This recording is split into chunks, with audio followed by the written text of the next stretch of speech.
नमस्कार दोस्तों, स्वागत है आप सभी का पाथफाइंडर पर। मेरा नाम है अनिरुद्ध और इस वीडियो में हम एक बहुत ही अहम मुद्दे के बारे में डिस्कशन करने वाले हैं कि हमारा जो पड़ोसी देश पाकिस्तान है, वहाँ पर आपने देखा होगा पिछले लगभग 8-9 दिनों से प्रोटेस्ट चल रहे थे।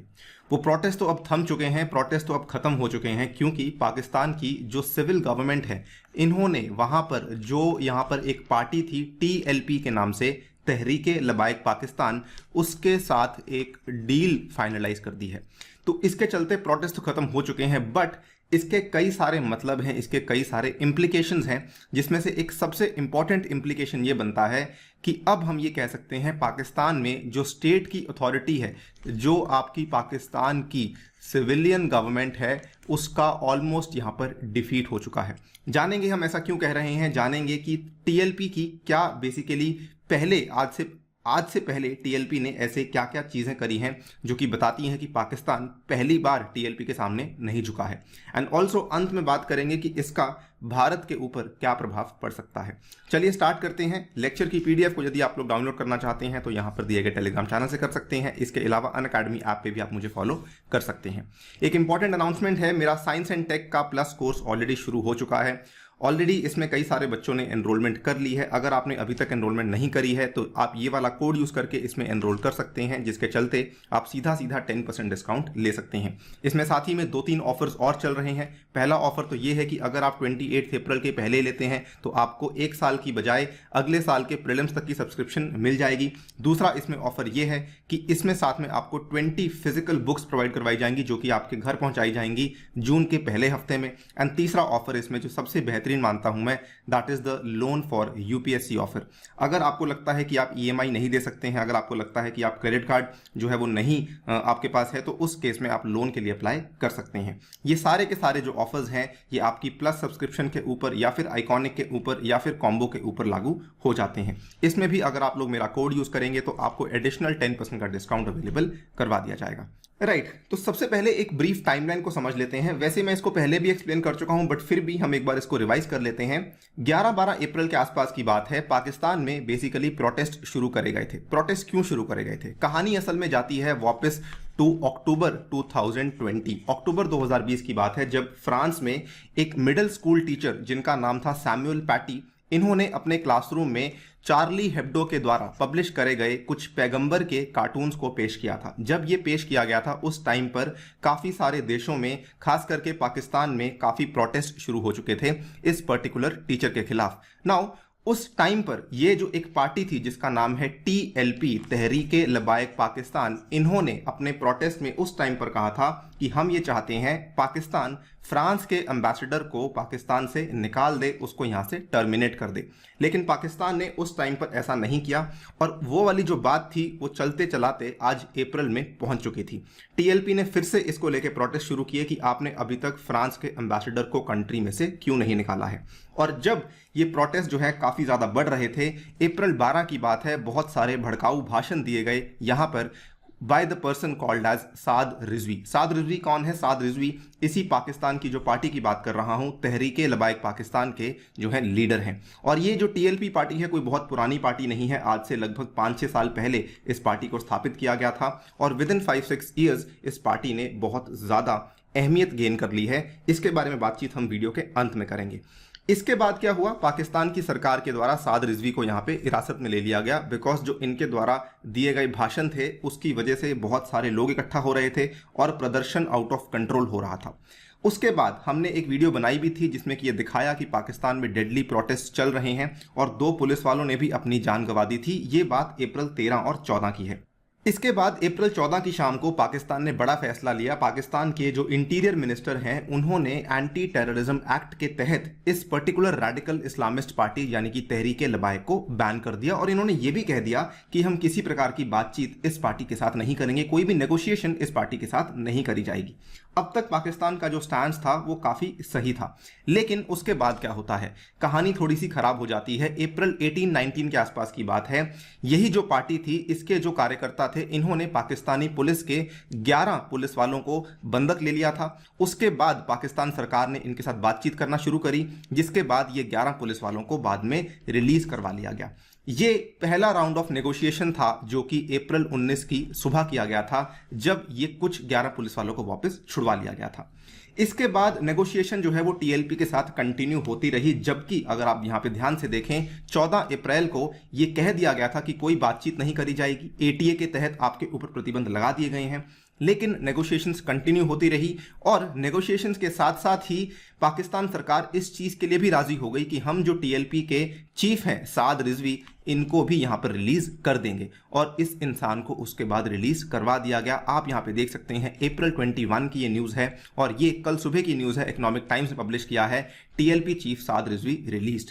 केवल इतना ही नहीं, यहां पर जो बातचीत हुई, पाकिस्तान की सरकार ने टीएलपी के द्वारा रखी गई सभी की सभी डिमांड्स को भी मंजूर कर लिया था। वेरी इंटरेस्टिंगली पाकिस्तान ने यह भी कह दिया कि हम फ्रांस के एम्बेसडर को भी एक्सपेल कर देंगे, उसको भी हम उसके देश वापस भेज देंगे। यहां पर आप देख सकते हैं उनके जो इंटीरियर मिनिस्टर हैं राशिद, इन्होंने इस स्टेटमेंट को दिया, after a long meeting between the government of Pakistan and the TLP, it has been decided that the government of Pakistan would move a resolution in the national assembly for the expulsion of the French ambassador from Pakistan. यानी कि TLP से जो बातचीत करी गई है उस particular बातचीत को लेकर एक रेजोल्यूशन पास किया जाएगा, कहां पर, पाकिस्तान की पार्लियामेंट में, सो दैट फ्रांस के एम्बेसडर को यहां से एक्सपेल कर दिया जाए।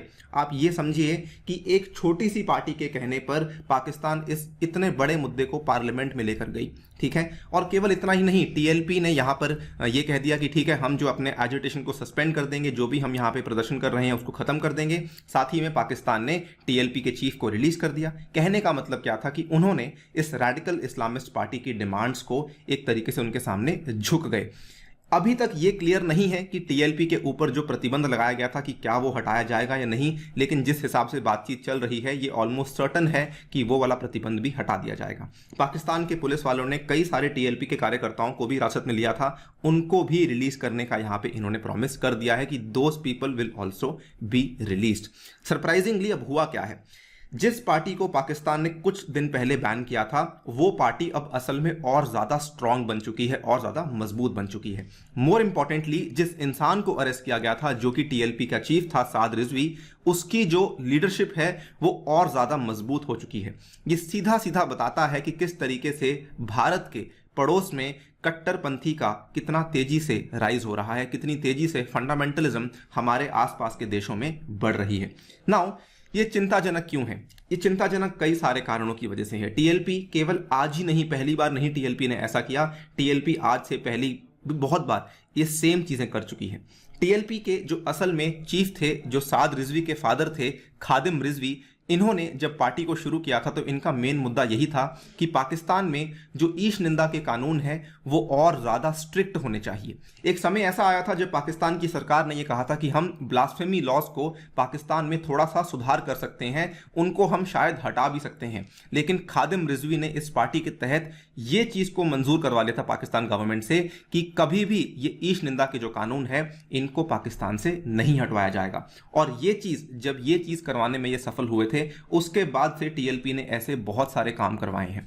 टीएलपी, आप ऐसा देख लीजिए कि 2018 के जो जनरल इलेक्शंस हुए थे उसमें टीएलपी ने हिस्सा लिया था और इन्होंने 2 सीटों में भी यहां पर जीत प्राप्त कर ली थी। केवल इतना ही नहीं, अक्टूबर 2020 की बात है जब मैंने आपको बताया, उस टाइम पर भी टीएलपी जो है सड़कों पर आ गई थी और फ्रांस के प्रेसिडेंट इमैनुअल मैक्रोन के खिलाफ इन्होंने प्रदर्शन किया और उस टाइम पर इमरान खान की गवर्नमेंट को यह कह दिया कि आपको इस पर्टिकुलर फ्रांस के एम्बेसडर को पाकिस्तान से निकालना है। और आप यहां पे देख सकते हैं उस टाइम पर भी इमरान खान के द्वारा ये वाला ट्वीट किया गया था और ये ट्वीट इन्होंने सीधा सीधा प्रेसिडेंट मैक्रोन के खिलाफ किया था, बेसिकली टीएलपी की इन मांगों के सामने झुककर। यही वाला पूरा का पूरा प्रोटेस्ट था जो कि आज हमें अप्रैल 2021 में दिख रहा था, राइट। तो ये एक और बड़ा इंस्टेंस है जो बताता है कि टीएलपी किस तरीके से अपनी मांगे पूरी करवा लेती है। नाउ इतना ही नहीं, 2018 की बात है, पाकिस्तान की सुप्रीम कोर्ट, पाकिस्तान का सर्वोच्च न्यायालय, उन्होंने एक क्रिश्चियन वुमेन को बाइज्जत बरी किया था जिसके ऊपर की ईश निंदा का कानून लगाया गया था, ईश निंदा का जुर्म लगाया गया था 2010 में। उस टाइम पे टीएलपी ने क्या किया, 3 हफ्ते का प्रोटेस्ट किया था कि आपने किस बिना के ऊपर आसिया बीबी को यहां पर बाइज्जत बरी कर दिया है। और इतना ही नहीं, उन्होंने उन सभी सुप्रीम कोर्ट जजेस को मारने की धमकी भी दी थी। इसके बाद इस फैसले को वापस ले लिया गया था। ये 2018 की बात है। जब भी कोई ऐसी चीज होती है जबकि टीएलपी को लगता है कि पाकिस्तान के ब्लास्फेमी लॉज को सरकार छेड़खानी कर रही है या फिर पाकिस्तान जो है वो थोड़ा सा लिबरल हो रही है, वैसे ही उसी टाइम पर टीएलपी क्या करती है, सड़कों पर आ जाती है और पूरे के पूरे बड़े बड़े शहरों को ब्लॉक करने की कोशिश करना शुरू कर देती है। इतना ही नहीं, 2017 की ये बात आपके सामने है। पाकिस्तान के लॉ मिनिस्टर थे जाहिद हमीद, इनको रिजाइन करवाया गया था after a 3 week protest by the religious parties, और इसमें भी टीएलपी का बड़ा हाथ था। आप यहां पे देख सकते हैं, in 2017 the TLP brought life in Rawalpindi and Faizabad to a halt for 3 weeks, क्योंकि उस टाइम पर यह माना जा रहा था कि जो पाकिस्तान की आईएसआई है, जो उनकी सीक्रेट सर्विस है, वो असल में टीएलपी को सपोर्ट कर रही है। तो नंबर ऑफ इंसिडेंट्स इस चीज को बताते हैं कि पाकिस्तान में ऐसी रैडिकल इस्लामिस्ट पार्टीज को बहुत ज्यादा सपोर्ट मिलती है। और अब तो ये चीज भी प्रूव हो चुकी है कि पाकिस्तान की जो सिविलियन गवर्नमेंट है वो भी इनके सामने झुक चुकी है। नाउ ये चिंता का विषय क्यों है? अक्सर हम सुनते थे कि पाकिस्तान में पैरेलल सरकार चलती है। पाकिस्तान में पैरेलल सरकार किसकी चलती है? पैरेलल गवर्नमेंट जो है वो चलती है मिलिट्री की, या फिर अक्सर हम सुनते थे कि वो चलती है आईएसआई की। लेकिन अब तो एक तीसरा विंग खड़ा हो चुका है, that is the TLP. TLP से मेरे कहने का मतलब है पाकिस्तान की रैडिकल इस्लामिस्ट पार्टीज। ये पार्टीज इस तरीके से काम कर रही हैं कि सरकार को उनकी नीतियां बदलने के लिए मजबूर कर देती है। फिर भले वो फॉरेन पॉलिसी की नीतियां हो, फिर भले वो पार्लियामेंट्री एजेंडा हो, ये छोटी मोटी पार्टीज पाकिस्तान की गवर्नमेंट को भी झुका देती हैं। अब ये फॉरेन पॉलिसी की जब हम बात कर रहे हैं, इन्होंने यहां पर पाकिस्तान से ये मंजूर करवा लिया कि फ्रांस के एम्बेसडर को वापस भेज दीजिए। कल को ये भी मंजूर करवा सकते हैं कि इंडिया के साथ आप पीस नहीं रखेंगे। आपको मालूम होगा, लगभग पिछले 20-25 दिनों से यह बातचीत चल रही है कि पाकिस्तान और इंडिया के बीच में शायद पीस टॉक्स हो सकती हैं, शायद मुद्दे सुलझाए जा सकते हैं। लेकिन अगर ऐसी पार्टियां जिंदा रहेंगी जो कि पाकिस्तान की गवर्नमेंट को झुकाने में कामयाब हैं, तो आप खुद सोचिए कि क्या वो पाकिस्तान को अपनी इंडिपेंडेंट फॉरेन पॉलिसी बनाने में किसी भी तरीके से वो यहां पे बाधा डाल सकती हैं। सो ये टीएलपी ने जो अभी कर दिखाया है, ये बेसिकली ये प्रूव करता है कि स्टेट के पास, यानी कि पाकिस्तान की गवर्नमेंट के पास आज की डेट में कोई भी क्षमता नहीं है कि वो ऐसी पार्टीज के सामने खड़ी हो सके।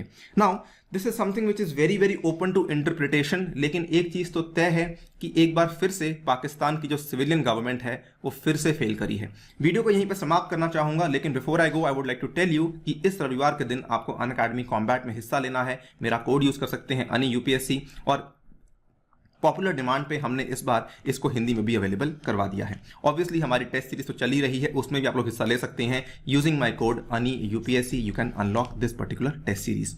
With that I take your leave. Thank you for listening, stay tuned and stay safe.